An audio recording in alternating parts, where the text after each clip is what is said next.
it is time for us to start our next session, Reflections on Time of Reckoning, with Dr. Brittany Lewis and Dr. Joi Lewis.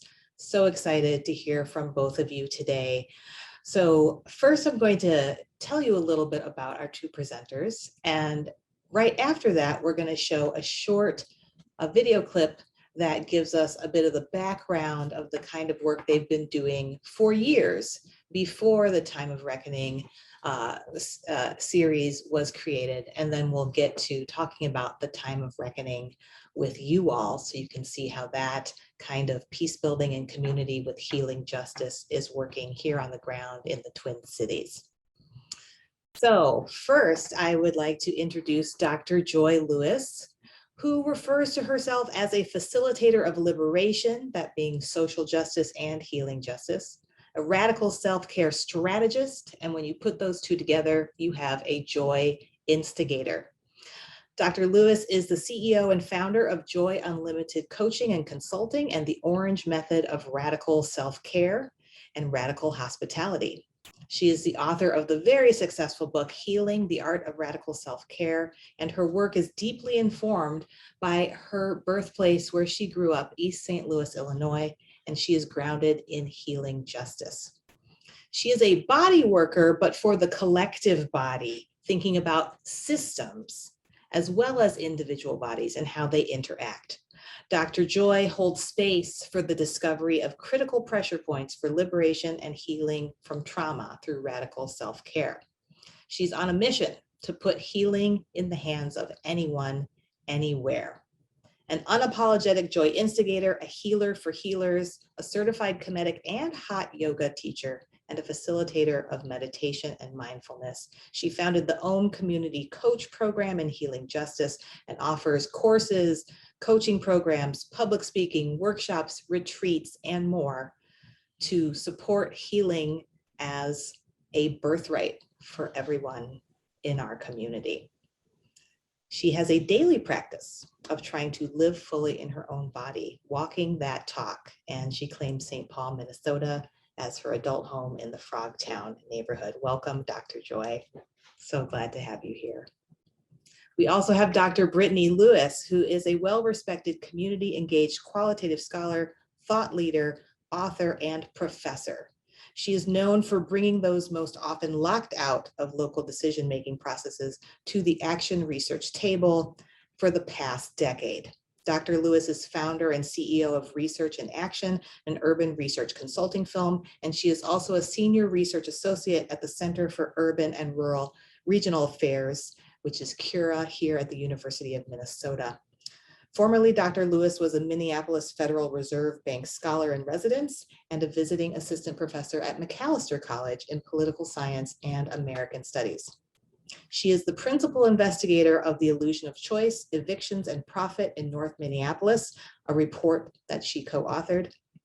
And she is the co-principal investigator of the recently published report on the diversity of gentrification, multiple forms of gentrification in Minneapolis and St. Paul. Her research has been used in a Minnesota Supreme Court case to expand rights for tenants facing evictions, and as direct testimony at the Minnesota State Legislature to inform the Human Services and Public Safety Impact Agenda within Hennepin County and the city of Minneapolis. Dr. Lewis has consulted widely with philanthropic partners, and they use her research to develop their own scope of work and strategic plans of action. So as you can see, this is a dream team for healing justice. Dr. Joi and Dr. Lewis have partnered on the Time of Reckoning series of community gatherings. Time of Reckoning is an opportunity for the community to come together for discussions, solutions, and healing. This series of community engagement and healing justice sessions started last December, and it was a Black-led town hall and policy action roundtable focusing on the criminal justice system and its collateral consequences and widespread impacts on many facets of the community. The roundtable has included local policymakers who have power or influence to implement recommendations brought forth by the community through this iterative process of multiple forums, and we are going to talk about this with them today. They've been doing this work as part of a radical reimagining of what's possible within our efforts to advance racial and social justice and to create new community-focused policy through these events. So welcome, Dr. Brittany Lewis and Dr. Joi Lewis. It's wonderful to have both of you here.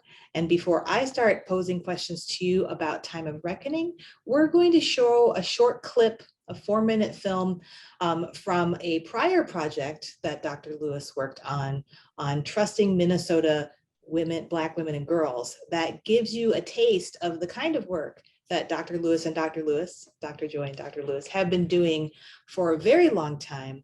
And this is part of us undoing that narrative that everything that's happening has been a result of responding to the George Floyd incident. This is actually people being in a position to be able to respond when the media lights are on because they've been doing the preparation for years, sometimes decades beforehand. So we will roll that film and then we will come back to start our discussion.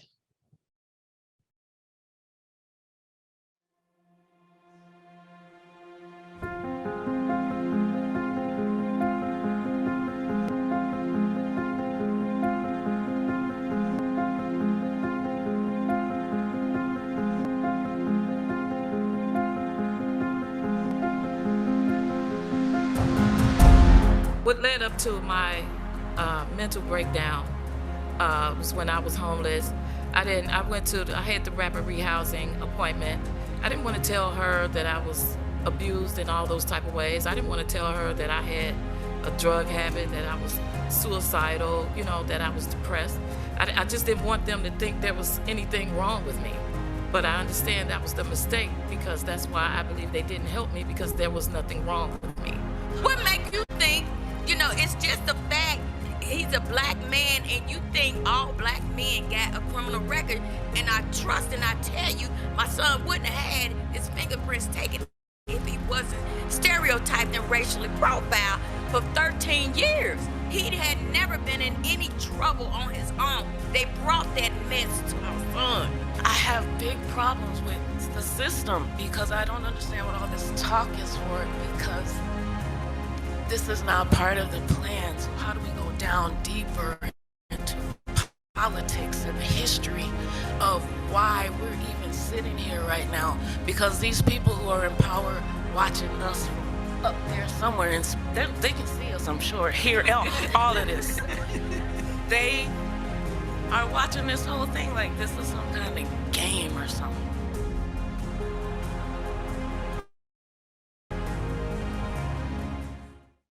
The Minnesota Trust Black Women and Girls Town Hall event aimed to elevate Black women and girls' voices in the areas of education, criminal justice, housing, and health and wellness. And the ultimate goal was for community to work with power brokers to develop solutions to these issues. We took 10 to 11 months to partner with local community members in defining what the issue-based discussion was going to be. Let's be really clear, the community structured, informed, and guided the entire process prior to the town hall itself. It was a community coming together and really articulating where they saw the issues and what solutions that they were seeking. So this was an event that in so many ways was curated by the community. A table community created and invited commissioners to the table to engage in intentional policy dialogue. The original model that Crenshaw created after Obama's My Brother Keeper initiative, which really focused on Black boys and men. I mean, she aimed to go across the country to major cities and ask Black women and girls, instead of being invited to a table, let's create our own, and then develop strategic partnerships. However, our town hall actually expanded her model because we didn't just want to develop strategic partnerships, we wanted to hold officials accountable. So the two things that we added was the Youth Action Research Team, who actually conducted their own research in addition to leading the outreach and social media component. And also, we required all commissioners, after actually engaging in the town hall, they had 60 days to write a public letter about what they are willing to do in their own respective departments or institutions to address what they had learned at the town hall. Then we hosted a policy action roundtable where then commissioners came back and reported back to community, articulated what particular policy levers they were going to pursue, but then also were really honest with us about the barriers that they encountered in getting the work done so that we could think about strategic partnerships. What was really amazing about the town hall, so in addition to the actual panels, we had a community healer, Dr. Joi Lewis, performing artists, there also to celebrate Black womanhood, Black girlhood, and also kind of collective solution-based kind of processes.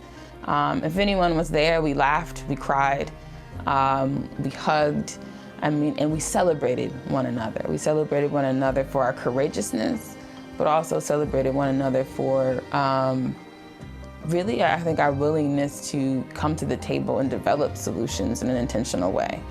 We didn't spend much time belaboring the problem. We spent more time talking about solutions and barriers to changing the things that we all seek.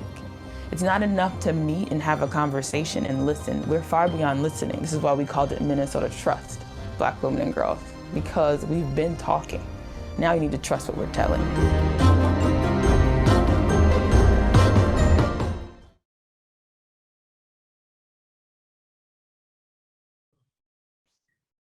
All right, so now that you all just got a taste of the kind of work that Dr. Joi and Dr. Lewis have been doing in Minnesota for many, many, many years, we're going to start our conversation about the Time of Reckoning series, which just wrapped up literally yesterday. So this is really exciting for you all and generous of you all to come be here with us today to share about this process. So could you give our participants an idea of the story of the Time of Reckoning series, how you all built on the foundation that you had already created with events like Trust Black Women and Girls to come up with this framework for folks to gather in the wake of last summer's uprisings?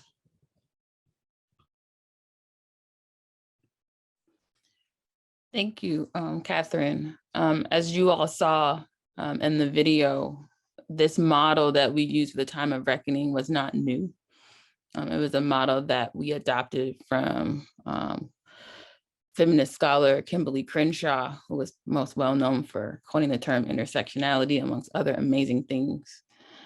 We partnered with her and brought her to the Twin Cities, and we expanded her model. After the murder of George Floyd, myself and Dr. Joi were reached out to by the Minnesota Department of Human Rights, who actively are investigating the Minneapolis Police Department and other foundations to think differently about how change around the criminal justice system was going to take place, and they knew community had to lead it. Myself and Dr. Joi Lewis, as well-respected community leaders who have been doing this work prior, were names that clearly kept coming up as they were seeking out perhaps who was best to lead the work. And they approached us, and I think they approached us humbly, and we also are very humble and direct about what it would take for us to commit to such an undertaking. That brief video that you saw, I mean, it took 9 to 10 months for us to pull together the partnerships to make that happen, and that was a full day symposium. What they asked us to do at Time of Reckoning was a year of engaged forums, a series. The scale and scope of the ask was much, much larger. And it crossed both the entire Black community and like broadly speaking. So when we think about community, we also think beyond, you know, I think normative family and blood relationship and kinship. We think about family of choice and networks of choice that sustain us. So I think we were both honored to be asked, but we also are very specific that it needed to be community-led, it had to be Black-led, had to be about envisioning Black futures. It had to have healing justice as a center of the work. And we also wanted the funders and the policymakers to be challenged with how they partner with community and commit to that in the process. You know, Dr. Joi, I'm not sure if there's anything else you think is necessary to share just about the formation of the partnership. The other thing I'll ask is that, and us both agreeing, I think, to chair it, we also understood that although we are chairing and perhaps doing some heavy lifting on the back end, that we wanted to be in partnership with other Black leaders to make this work happen. So there were 10 other amazing Black leaders who helped expand the model. So we had a framework that Minnesota Trust Black Women and Girls kind of provided us with. But we had to expand that model to think much bigger and think across constituencies within the community and how we're going to tap into them, which is why we had a committee of Black leaders to expand and lead the work over the 5 series. Yeah, thank you for that. I think Dr. Lewis encapsulated that very well. I think the piece that I would just highlight and add is the fact that it was really important that there were different folks who at sort of different vantage points who had approached us, and that we knew that, I kind of always talk about, 2 by 2, that we don't do this work in isolation, and that we wanted to make sure that we didn't see ourselves as leading the work. We said that it was Black led. We were cheering it, but it was led by the community, right? And that it was being led, that we were cheering it, but that's not the same as that we were leading it. It was being led by the community, and that we also knew that this work was going to have to be well funded.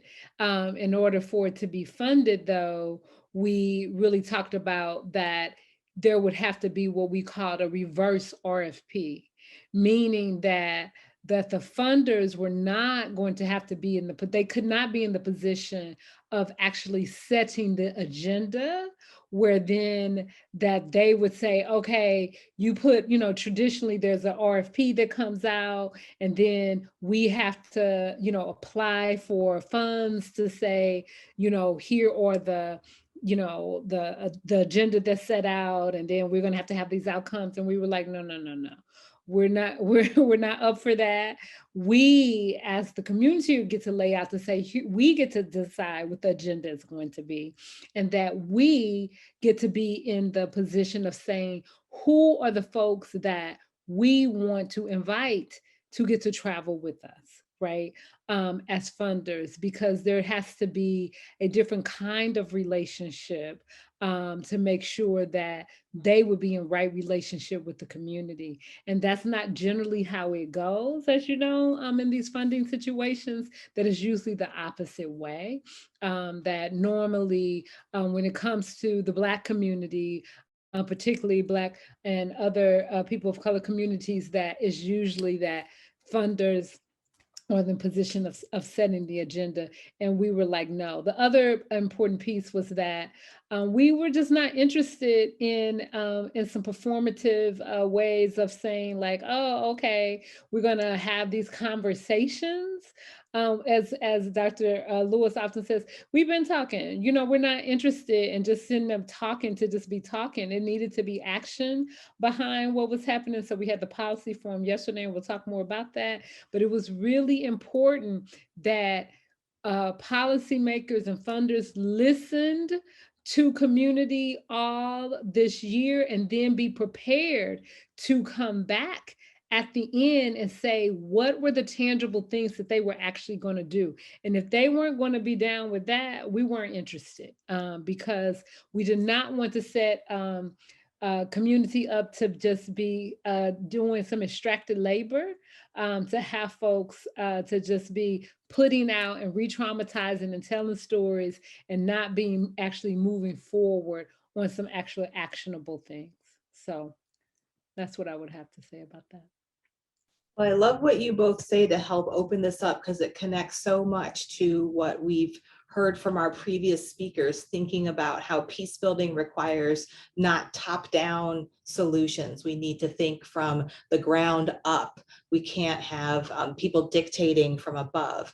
And the difference between what is dialogue, which is actually deep listening and engaging and transforming, versus everything still being up for debate, right? Like, is this a problem? When did this become a problem, right? So as you're saying, we're past finding the problem, and now really thinking about who needs to be empowered to get the solutions that will actually help us get away from the problem that we've been talking about for years and years and years. So we're going to look at another quick film. This one's a little bit shorter. That's going to give you all a taste of what some of the time of reckoning sessions looked like and sounded like. We're going to show a clip from the Black family reunion session of Time of Reckoning right now.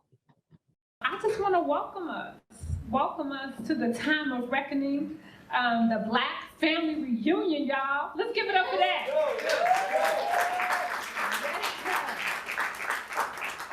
Where we gather to honor the life of Brother George Floyd, y'all. To hold both heartbreak and joy is to be Black, y'all. The dichotomy of our existence is the backbone of resilience. And yet, the result of our trauma run deep and generationally. Here's the business. There's no emergency response for the erosion of our humanity through systemic trauma. The impact extends beyond PTSS or post-traumatic stress syndrome because there's really no P, meaning there's no post. The trauma continues and we are left to heal ourselves. We're using a healing justice framework, which is the process of making ourselves or becoming sound or whole again. In this work, we are healing from trauma. The youth and elders in the room today will engage in the process of narrowing our priorities. This is a community effort through and through. All this work that you see here was developed from free forums, over 2,000 plus viewers, and many others engaged in this process. Today's forum will harness the historical and cultural practice that is the Black family reunion structure. We're focusing on the Black family because it is the foundation and infrastructure of the well-being of all Black people. It is the building or destruction of the Black family that determines whether the community is well or unwell. The Black family is the keeper of the flame and the curator of the past, present, and future, not only of Black people, but all people.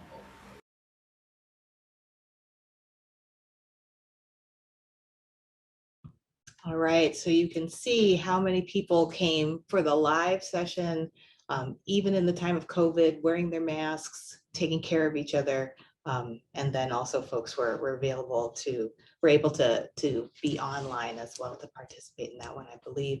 So Dr. Joi, could you tell us a bit about the way that healing is central to the time of reckoning and why healing is part of your theory of change for this kind of work to get beyond talking and to solutions? Yeah, thank you so much for the question. It was really important to myself and to Dr. Lewis and to the other community leaders to make sure that healing justice was centered in the work, because we wanted to again acknowledge the fact that the work wasn't beginning at the time when Brother George Floyd was murdered, but before then, of really looking at the way in which the historic trauma that has happened to our people goes back, right, 400s of years. And so where in which, you know, that those markers, that epigenetics has shown up, and that we wanted to look at, we framed in which we were looking at how the criminal justice system and its collateral consequences on the Black family. And so that shows up in trauma, right? So in order to be able to get at why those collateral consequences are stuck and keeping us from being able to really thrive, then that, in order for us to look at that, we have to look at what are the things that are standing in the way, and the things that are standing in the way or the things that are keeping us from being healed. So it has to be central. And what often happens is we look at policies in isolation, and we don't look at the things that are rooted, that are keeping us from being able to actually move forward. And it's just like those things happen in isolation. So we wanted to absolutely center things and center our work in healing justice to make sure that the policies were connected to the things that were keeping the Black family, keeping Black folks stuck. It's like, why are you not being able to get up in the morning? Why are you not being able to, why are your kids suffering? Why are folks, still struggling on a myriad of different things? Well, it's because it's steeped in trauma. And if we want to make sure that people are going to be able to get free from those things, we have to center this work in healing justice and make sure that all of the, when we get to the policy piece, that all of the policies and those pieces are grounded in solutions that are going to have those things be connected, and not let policymakers get by with thinking that they can isolate that from those real solutions. So it's absolutely, these things have to go together. Thank you for that. And Dr. Brittany Lewis, could you maybe add on to that, maybe walk our audience through an example of how healing justice might be central to thinking about a policy change or a current policy that is generating that kind of trauma and collateral damage, so that people who haven't been immersed in this work might have an idea of what we're talking about here? I think what would be helpful is for folks to understand the structure of the actual forums. So each of the forums, minus the Black Family Reunion Forum, where we got a little creative with the model, has three main actors. We have a testifier, who is someone with lived experience that gives direct testimony. We have a contextualizer, who is someone who can be a community leader, typically is a leader who is organizing or advocating within a particular area and can contextualize a testifier's lived experience with data or analysis and actually suggest solutions. And then we have someone called the commissioner, which is, we're using the term more broadly speaking than actually like a state commissioner, to say this is someone in a position of power over either a department, elected or unelected, who has power over the systems under which we are discussing. So the way the forums would work, prior to the actual forums, a part of my job was to actually work with the testifiers. Let's be clear about this. The Black community came together to strategize their approach. Usually, Black folk find themselves at community or city meetings where they're put on the spot to testify within like a 5-minute window and just speak off the cuff. And it's usually deeply emotional. No, that's not how we set this up. We met with leaders and community to help them craft, how do you want to present what your story is? How do you want to articulate where the process is broke down for you? And I feel like as me and Dr. Joi were processing through the expansion of the model and even the work we're doing in real time, I think at one point, I took for granted how much there is healing work in working with folks who hadn't told their story before in this way, struggled to be honest about some things that made them feel very vulnerable, perhaps subject for public persecution. And we worked with them one-on-one to get them comfortable sharing different aspects of their lives that are very painful in nature. What does that mean? When we talk about criminal justice and its collateral consequences, we think about safety and public safety broader than the brick and mortars of jails and prisons, right? I would argue that the Black community are experiencing the politics of policing and education. They're experiencing the politics of policing and child protection. We're experiencing the politics of policing and housing discrimination. So we didn't close it off to the notion that we're being criminalized in one particular system, because you're not going to actually solve and or have an intentional change for the Black community if you only look at it from the notion of jails and prisons. Let's just, be honest, when I do interviews with community who can name racial injustice connected to an interaction with an officer, they never make changing the police, in my humble opinion, the solution. It's about jobs, it's about housing, it's about education, it's about mental health support. They typically don't say, oh, if only the police union would do this, my whole life would be better. That's usually not where they go. They can name experiences with systems like policing as forms of racial injustice where racism became ever present in their lives. But when they talk about what they need, like to be well, to have a Black future that matters and can build with their children, it's about economics, housing, you know. So, you know, I say all this to say healing justice work was part and parcel to the entire process.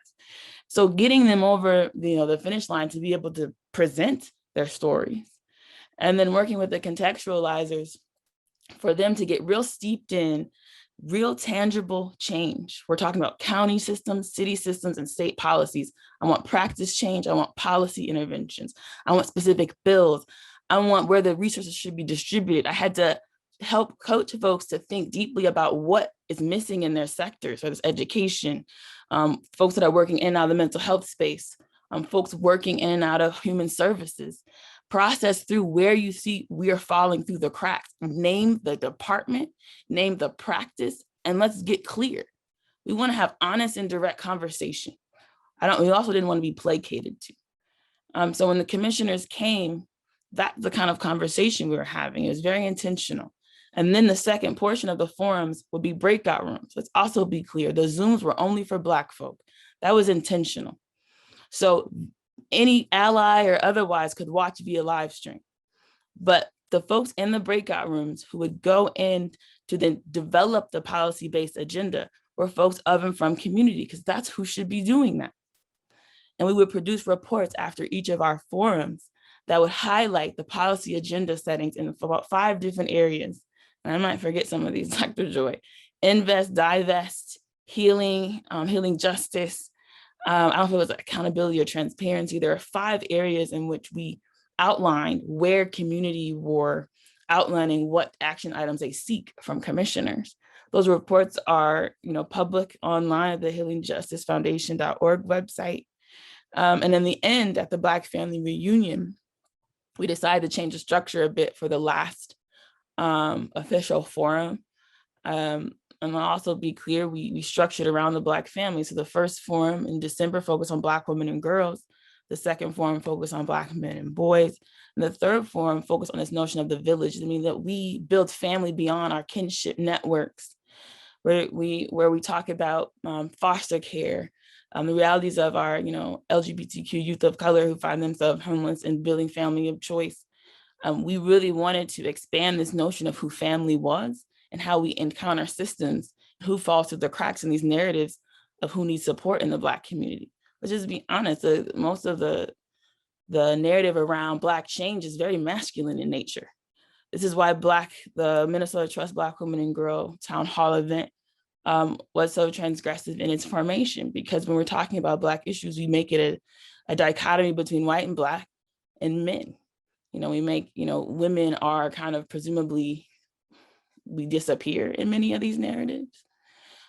So we were really intentional. I feel like the healing justice framework is looped through everything that we were doing, both the background work we're doing to actually support people and sharing their stories. There's so many folks I worked with who would tell me and thank me for allowing them to share their voice or encouraging to do it or making their voices matter.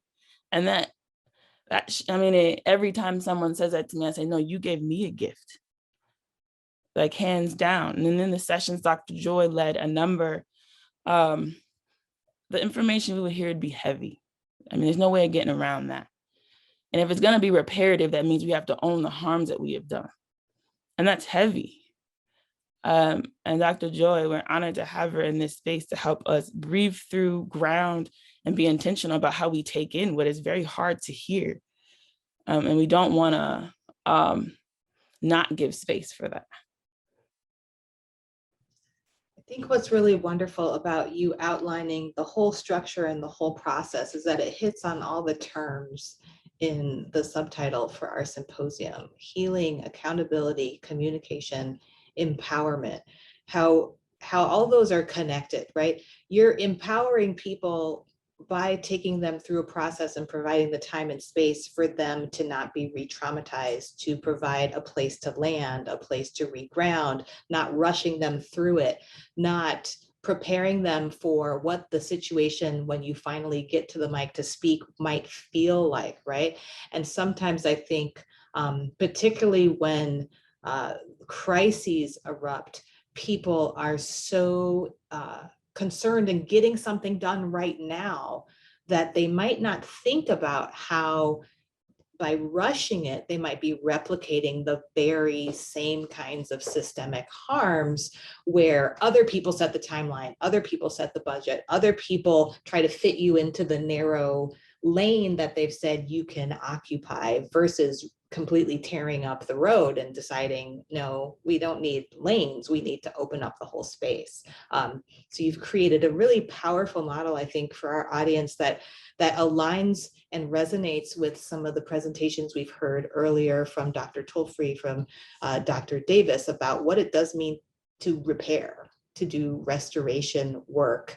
And what does that look like? What can it look like? And how it could actually not just be connected to the individual notion of healing, but a broader social justice and healing of the communal body. So this is just really beautiful. And folks who are trying to keep up with the links, don't worry, we will be sharing out resources at the end of our symposium. But I want to turn back to you, Dr. Joi, and thinking about how we think about accountability and empowerment, especially when we talk about healing and self-care. And Dr. Lewis just alluded to the kind of work you have been doing and you do with people to help them think about their own embodiment. How do you connect that very clearly to people, to the larger social body, so that folks who aren't well-versed in this sort of get a better flavor of that? Because I think we've commodified self-care so much in our society that when we bring it into this kind of conversation, sometimes you go, you're telling me to go meditate? That's not going to solve hunger or food deserts or what have you. So what's your theory there about how these things do need to work together? Yeah, I mean, you bring up a really important piece, and I always go back and I start with Sister Audre Lorde's quote, that says, "Caring for myself is not self-indulgent, it's self-preservation, and that is an act of political warfare," right? And that it situates the work that we're doing, because we want to think about it as like, oh, this is this sort of soft thing that you do off to the side, but actually that this is an act of political warfare because the system does not want us to be well. And that it actually is an act of political warfare, that whenever we situate ourselves in the idea of actually taking care of ourselves, that really is connected to community care, and to making sure that we are grounded and fortified, because otherwise we turn on ourselves and we turn on each other. And if we're not well, we're going to turn on ourselves, we turn on each other, and then it keeps the system in place and it keeps it going, right? And this idea of repair and reconnecting and making sure, like the ways in which that we set up, we think about the forms and the way that we set it up, that we even just putting the forms together. I mean, I don't know how many folks were able to be at the policy forum that we did yesterday. So when you kind of think about a policy forum, often it's like stuffy and tight, and it's like, no, that's not creating the kind of collective and community environment where people can feel like that they can show up, and creating a kind of environment where we're having commissioners to have to come to a place where community can feel like that. No, we want you to come to a place where this is authentic, and where people can be heard, and where it's not rehearsed, and where it's not where we want people to just come and give us where they can come and just sort of give like their practiced speeches about what it is that they're going. No, it's like you have to be able to be authentic in listening to what it is that the community has put forward, and you have to come and really connect to what are the real problems that we actually are dealing with, that are steeped in real trauma, that has actually happened and be ready to show up in that real repair and doing that work and it being connected. And that, you know, even in the all of the forms that we had, there were things that were familiar, like that it was built in, those healing practices that we were starting with meditation, that there was music, that there were images of things that of people and things that that were familiar that looked like us. All of those things matter because then people are like, oh, I see myself and I'm not re-traumatized by coming into sterile environments, right? That don't say that I matter, right? And so those things make a huge difference of the shifting, and that people feel like, oh, I'm not just, you know, this isn't performative, and that we can actually make changes. And, you know, and then people did show up. The governor couldn't be at the forum because of what's happening with the session right now, but he did send a video, which in a way I feel like was actually in some ways better because we got it on video. You know, so it's in perpetuity of how, you know, and they're launching a program called Minnesota Heals around healing justice. When has that ever happened out of the direct action from the work that we have been doing all year that is going to be responding to the needs of Black and brown folks in this state? That's huge, you know. And we got you on record saying that this is what you're doing. So in that way. That's amazing. That's wonderful. And it's good to have video evidence. Always good. And good that people just didn't cancel. Dr. Lewis, would you give us a few other examples of some of the policy solutions and problem areas that maybe folks don't think about because of the usual way that debates happen about what we should do and shouldn't do, that have bubbled up from these time of reckoning processes, some of which you might have started really working on yesterday? Yes. So I'll contextualize a bit. When folks came to the Policy Action Roundtable, commissioners were asked to answer 4 particular questions. 1, what did you hear? And this is not, thank you, this was beautiful, etc. We don't need empathy or sympathy. What did you hear directly from a community member that resonated with you, implicated a system or process that you oversee? Okay. The second piece was, what is within your power or jurisdiction? When I do research in action, we believe everything should be reciprocal. And we assume so much about what people know. I work with people in the city, county, and state, and half of them have no idea what the other person does.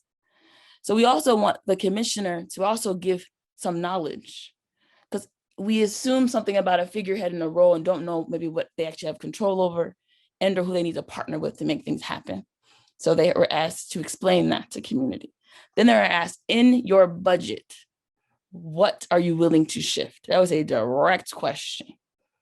And then the last piece that they were asked to answer, I think, was connected to the challenges you see in doing it. Let's also be clear about how policy and politics happen. One person, some might have jurisdictional power over a practice, but you often have to partner with a different department or agency to make the thing happen, right? And we don't always get along. We work in silos a lot in this world. So we were intentional about what we asked them to address, because a real partnership can't happen unless we're putting everything on the table. And what came up, something that I thought was really great, Lieutenant Governor Peggy Flanagan was present, and she talked a bit about changes in the post board. For folks that don't know, the post board is what determines the state's standards for police officers, educational standards, licensing, etc. And she talked about a number of representational changes and who was on the post board and influencing decisions in the post board. County Commissioner Angela Connolly made a commitment. I'm not sure if folks are fully aware of this. In Hennepin County, the term racism a public health issue. And now she's trying to move forward as a result of the forums and creating a reparations committee. Reparations is a legal framework. Reparative justice is like a philosophy of like change.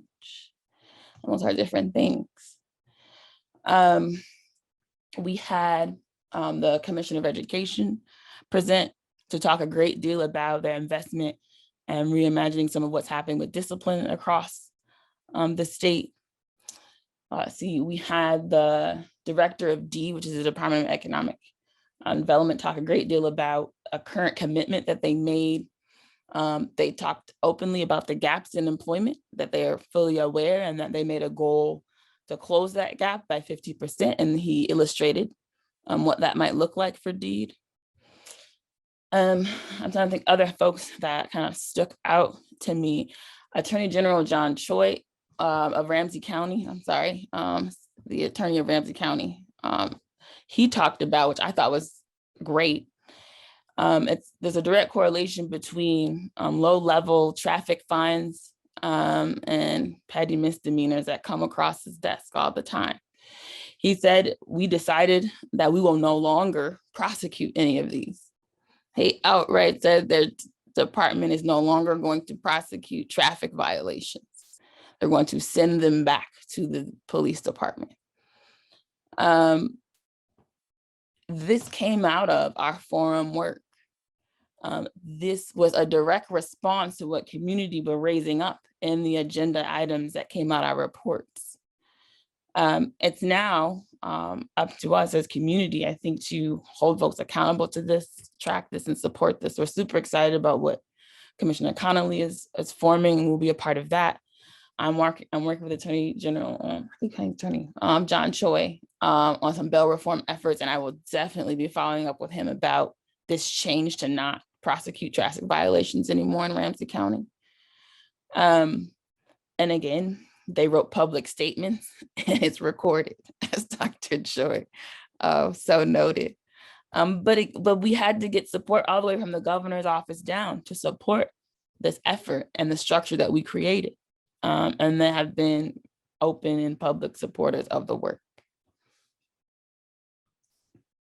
So this is a year, less than a year has gone by since you all started.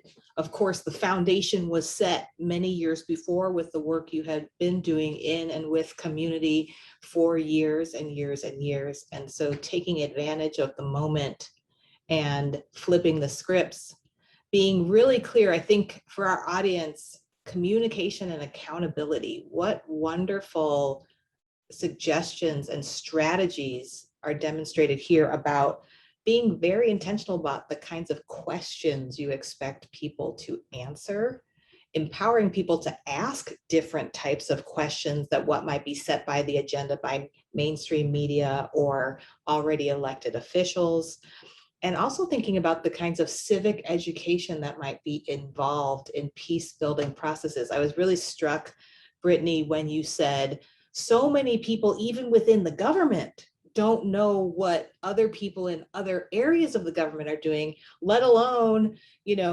private citizens who maybe got a semester's worth of civics if they were lucky in high school, but who haven't interacted with the range of offices in the state house or the city hall, except for in a piecemeal way, right? So helping people have a map of vision, creating that level of transparency and how important that is to empowerment and accountability so that people don't get frustrated because they think going to the mayor is the thing to do, picketing outside of the governor's office, that's the thing to do, that's political action, that's peace building. But what if it's a conversation with the county attorney? What if it's a conversation with someone in the Department of Human Services, right? So creating that access, creating that range of educational opportunity and safe places for people to ask questions without feeling exposed is just, what a wonderful model. Before we go to Q&A, I just had one more question, and I'll start with you, Dr. Joi. I know this forum series is a part of the practice, but How do you get folks to come to the table to engage in radical reimagining for these Black futures, Black and brown futures that are different than what we've seen in what Dr. Sam Myers calls the Minnesota paradox, right? Where it seems like all the policies are working to create great education, great parks, great jobs, all kinds of wonderful, Fortune 500 companies come to Minnesota, but then we have these incredible racial disparities at the very same time, right? So what's the radical reimagining that your processes and centering healing, for example, help people see those opportunities? Well, I think that that what has happened is that these moments of I call them sort of these moments of disease, if you will, these moments of disconnect, these moments of racial reckoning that have happened. I often get called in when there's some kind of conflict, there's a crisis, and people want you to fix things. They want you to they come in, make things better and sort of fix things, and that's not my work. I had to let folks know that I can't be sort of Uber for healing, right? This is not like you can't call a lift, and just be like, let me just like swoop in. That's not what this is about. This is work this is long-term work. You got to till the soil. You can't just like sort of swoop in and do the work. So, because I know that, and because I know that people, but folks are desperate, and I started to notice that people wanted to keep trying to call, really, to be quite frankly, when somebody got murdered, or when, it was some kind of crisis, and they would depend on the fact that, of course, I care about my people, stuff is going on, but I had to start shifting that and really say that if you really care, you got to be preventative about this work, and you have to begin to do this kind of work. If you care about people and care about organizations, you have to steep this work in radical self-care when there is not a crisis, So I had to start saying no and began to take contracts and do stuff when there wasn't a crisis, and began to make sure that I was contracting with people who were about that business in a long-term way, right? And you say no long enough, and then they're like, oh, well, wait a minute. And because, we had to begin to shift and design and do the work, and people want to, they want to get in on it. And so we had to design stuff in a way and have entry points that were different, right? So having opportunities for folks to do work around finding common chaos, finding, doing some of that repair work early on. So it gives people the practices. I have the Orange Method practice that has the different practices of meditation, mindfulness, emotional liberation, and conscious movement, where people can practice beforehand, because it's not in a crisis. Otherwise, people just are going to be writing bad checks. So it's giving people different entry points earlier on.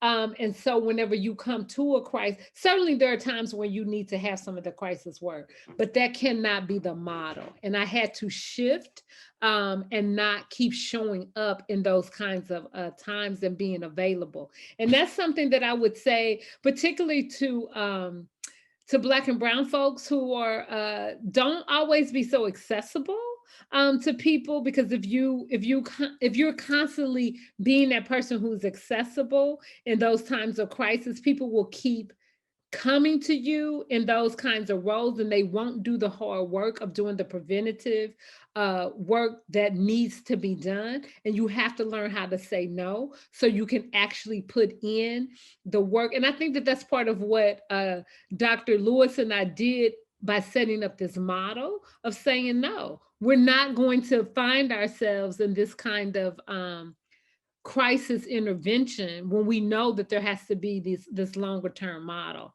that has to be put in place. And then it took 7 or 8 years for me to be put, I think, in this position. So then whenever this came about, I mean, let's trust, and I'll just say this, when George Floyd was murdered, you know, I have been talking to them about this kind of work since Jamar Clark was murdered, right? You know, we can go back to Jamar Clark, to Philando Castile, but then after, you know, all of those years, now they were able to be open to listen to, oh, we got to look at this different kind of model. But that's been 7 years in the making. And now it's like, oh, now we can actually have a model that's going to work. But before it was like quick fix, and we're not doing that anymore, because I'm not going to do that kind of work. That clarity and the boundaries, right, that help create the container for the long-term work, the systemic change. I think that's really important, because that there will be crises, and then the question is when does the other work get done? It's between those moments. So right, and the other thing that I'll just say is that it is clear to me and clear to us that when Black bodies are murdered, particularly in our state, but across the nation, there is no Red Cross that's coming for us. Okay, there's no Red Cross that's coming for us. As a matter of fact, they're going to send in the National Guard. Okay, they're going to send in the National Guard, and they're going to cut off resources. Transportation gets closed down.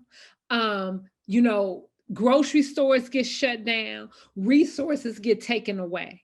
So we had to look at the work that we started doing in the Healing Justice Foundation. Okay, since that's going to happen, we have to be our own Red Cross. We have to look at and say, what are the processes that we need to build so when these things do happen, that we're set up and that we're not scrambling, trying to figure out what needs to happen, because crises are going to happen, but we're not going to wait until those crises happen to then start rushing to try to say, oh, what do we do? What do we do? Because unfortunately, they're still killing us, right? So we have to put those things in place. So that's the thing. We're building and making sure that things are in place for our people, while people are acting like they were putting a barbed wire. They were making sure that buildings were protected, but they weren't making sure that people, that our mental health and that our people were protected. So we're not going to worry about that. We're going to make sure that that happens. And we're going to hold the state and foundations and everybody else accountable to make sure that we are getting what we need to make sure that we are having the resources on you know, whenever it's needed. Thank you for that. Dr. Lewis, did you want to add anything to Dr. Joi's remarks there? No, I think Dr. Joi said it well, what she said, period. Excellent. All right. And that's a good transition to our question and answer session. So if you have questions, please put them in the chat and I will do my best to convey them to our guests. I see one question here from Patricia. How do you restore your own resilience? And we heard a little bit about the Orange Method, but if either of you want to give a little more detail on how you restore yourselves as you do this mighty work. I'm pretty sure Dr. Joi would agree that I think healing is a lifelong journey. I also think we have to acknowledge that there's like privilege in having the time and space to like get reprieve, restore yourself, get clarity of mind, make sure your body, your mental health as well. I feel like many of the community members I work with are running from one crisis to the next. So that means from I've been evicted, I'm going to shelter and I'm scrambling through county programs. I'm trying to get resources. I'm trying to get my kids to school. now I got a new place. Now I have a landlord who's trying to exploit me. They're going from one crisis to the next. And Dr. Joi has this statement, there is no post and post-traumatic stress. So when I think about the work that we do, and myself in particular, I'm on that journey. I feel like there are days where I feel like I'm doing well, but there doesn't take much, let's just be honest, the number of energies that we encounter every day that challenge our groundedness, and developing practices to ensure that they don't push you too far off your kilter is a continual thing. It never stops. And I think some days I'm better at it than others. I've also gotten way better at stepping away. I think when you do social justice work, you feel like you always have to be present, right? Because people are always asking you to show up or support or speak. And you're tired, right? And you need to step away and breathe. And I feel like I've started to give myself that grace more. Stepping away and breathing. What does that mean? Well, right now I'm up north at a lake with my family and I'm still working, but I needed to get away. There's something very calming about the water. And I feel like I have to be okay saying that and doing that. So I think there are days where it feels easy. I think there are days where I wish my no's were more firm. I think I'm getting better at my yeses and my no's, and also being okay with like, that's not my work, and telling someone that like, here's the space in which I know my strengths are, even though you might see a lot of other potential in what I could do. That's not actually where I think I'm best served. That's also something I've gotten a lot better at, because people will try to pull you in multiple directions. But I would say, give or take the month, sometimes that can feel hard to do, right? Yeah, let's be clear. Last year, around the time that, a month after the governor asked us all to stay in as a result of COVID, I was announced a Bush Fellow. It was one hell of a time to get a Bush. It was a double-edged sword for me, because now I'm presumably committing to my leadership and trying to be more firm to my yeses and nos. And then, George Floyd is murdered, and, we're called to action. So just trying to negotiate your ethical commitments to yourself and the work you do and how you choose. That's not always easy to do. Thank you for sharing that. Dr. Joi, you want to add anything to that? I mean, this is your specialty. Yeah, I'll just simply say that it's a practice. It's just a practice, and I'm very glad to learn that it's a practice. I thought that I had graduated. I thought it was something that I could graduate from, that I would have a goal and then I had graduated. Yeah, it ain't no graduation.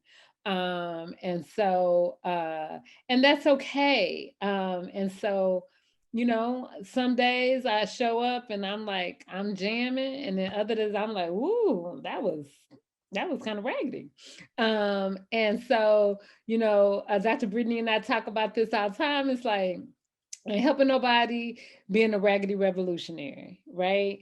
And so, who am I helping being a raggedy revolutionary? Nobody, and so sometimes the stuff is just raggedy.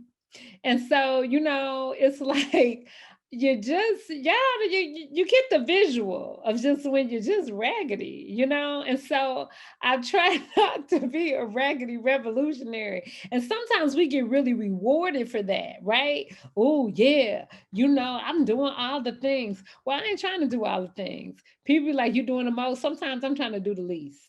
And so I'm trying to do the least this week. And so I just try to have a daily practice. And sometimes that looks like I do meditation for 3 minutes. You know, I have a goal of trying to being able to get up to 30 minutes. Yeah, I haven't had a 30-minute meditation practice. It's been some years, but I put it out there in the goal. You know, I'm trying to get to it. So I just show up. I be gentle with myself. I am. I do have a balance of being able to look at my energy bank, and I'll be like, it's kind of low, so I'm gonna have to say no on that. But you know, so just trying to show up and being able to and let people have their feelings about me saying no. People can have their feelings, and I'm still gonna say no. So blessings unto you. Such good Okay. advice. We've got some more questions coming through from Diana. How do you reach out to the community and ask them to be involved when many folks, with good reason, have grown frustrated and tired with the situation? And as you all were saying before, being invited to things and then they realize they're just there to give their testimony as sort of icing on the cake, and nothing actually really happened. So how were you able to engage with folks in a way that brought people out, say, for a time of reckoning? Mm-hmm. I mean, I could, it's funny that that question is asked, because when I interview new research associates, I give them scenarios. And one of the scenarios is them having to respond to a community member that says just that. And in the beginning of the interview, they have to answer that question. How would you respond to her? And the reason I asked them that is because, so my medium for change is data and research, which historically is very exploitative. The researchers presume to know more than everyone else. You come and extract data, you catapult out, make meaning of it, separate from the people themselves, and then tell them about themselves. I don't believe in that at all. I believe in community-based action research. I believe it should be co-collaborative. They should be treated as experts, and that we should design tools together. But that question is amped. And when that question is asked of me, I say, you're right. Research has exploited you from the beginning of time. It's never engaged you. You're over-engaged and under-resourced. And I'm not going to discredit you, but I'll tell you my values. I can tell what kind of researcher I am. And I also feel like your actions speak louder than your words. I've been able, like through my work, to show people what actionable research can do. I also believe deeply in building reciprocal partnerships. So that means when I meet folks like that, they ask me that question, I give them my card, my cell phone number is on that card. I tell them to follow up with me so they can also see what happens after our research projects are completed, what happens in the county, the city, what change you'll be able to kind of usher in. And I think that is why I argue Dr. Joi and I were asked to lead this work, because we've proven through both our ethical values, how we've led in community, that we're respected for what we do and how we do it, and we center community. In so many ways, your track record and how you show up matters. We all can say a lot of things, but if you want someone to trust you, you have to prove something out, and also give them access to you beyond the thing you're asking for them. Like if you're just there to extract information, I've had people who said, no, I don't want to participate, but kept my number and called me later. And we built relationships thereafter. So if it's about a reciprocal relationship, it's not just about extracting. You never know what you could do with them in the future. But that's not how we usually approach people. And we also believe in paying people for their labor. Like I you know, I mean, 100%. I don't believe in, you know, unpaid emotional labor. You know, this is not community service. You need to get paid for your labor. 100%. No one will ever be in a project of mine or Dr. Joi's and not be paid. You need to get paid. Yeah.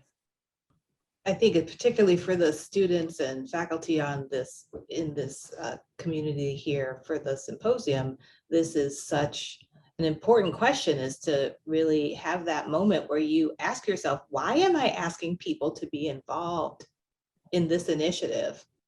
What's my vision what's my vision of what community is, and why am I seeking it out, right? Is it checking a box, or is this your first engagement with this community? Is this something you've been asked to do for a particular strategic reason? I mean, all of the questions that kind of come before you even approach somebody.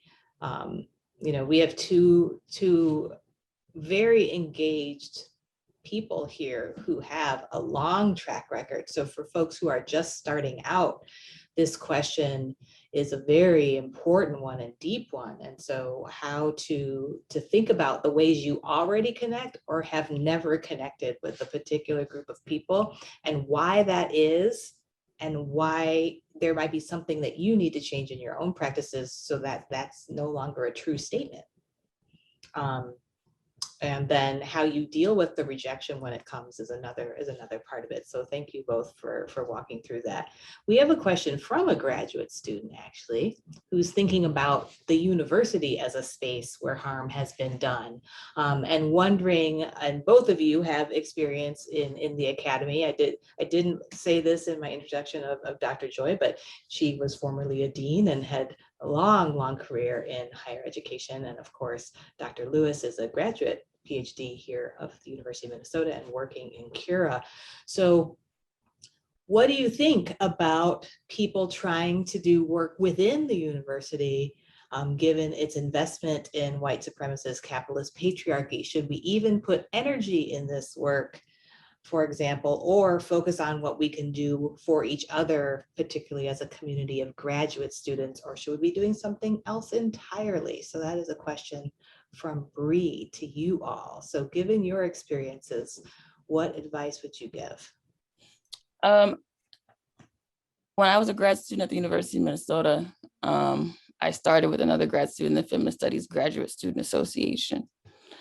And at that time, grad students didn't have like a vote, so to speak, within like major staff decisions. We weren't part of hiring. That all changed when I was a grad student. There was always like one seat, for grad students to be a part of hiring decisions. Or we also help reimagine the PhD requirement standards for our department. And I think this couples back with the question right after about when did you know your voice could make a difference? I never thought my voice couldn't. I also think my strategic actions matter just as much as what I needed to say. And how you build partnerships with folks around a strategic coalition of change matters just as much as what you feel. I was able to successfully, as a grad student at that time, create a system that didn't exist. And perhaps we had a faculty cohort that was at least willing to hear us. But that doesn't mean just because you feel like you're in a context where you don't feel like people are willing to hear you that you do nothing. Because if you have looked at all whether it's the Black struggle, the civil rights struggle, the Black power struggle, no one was doing it because we thought people were willing to hear or we're going to sit down and give us a seat at the table. We took one. Think about the shutdown of Murrell Hall at the University of Minnesota. I'm pretty sure there was a lot of resistance to that, right? I guess the question is, what's your skin in the game? What are you willing, whether in time, energy, commitment, to put into it? Because I don't think anything's not possible. I don't think that way. I feel like I've always been the person where someone tells me there's only one way to do it, and I guarantee you I'll find 5 other ways too. That's just my energy. So I never thought my voice didn't matter. I just knew I needed to be strategic about how I used it. Dr. Joi, you want to close us out with that last question? When did you know your voice could make a difference? I think